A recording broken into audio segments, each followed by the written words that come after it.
tumekuja hapa kuja kuonyesha maendeleo ndio tunataka Kenya hii. Ama ni nini tunataka? Tunataka barabara.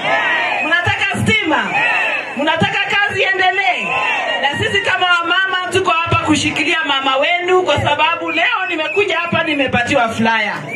Nikisoma hii flyer mimi naona sijui kuna eco sanitation, kuna lockers, kuna nini. Hivi vitu yote nani amefanya? Si ni mama. Na huyu mama anafanya kazi kwa sababu iko amani inaendelea Kenya, si ndio?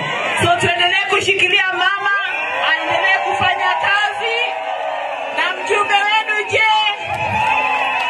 Mtamshikilia pia? Tunaona anaendelea na kazi pia. So tushikilie viongozi wetu, kazi iendelee. Alafu siku ile tutakuja kutafuta kura, tutakuja tukitembea tukitafuta, si ndio? Lakini saa hizi ni mambo ya nini? Si mambo ya kazi. Asanteni sana, Mwenyezi Mungu awabariki.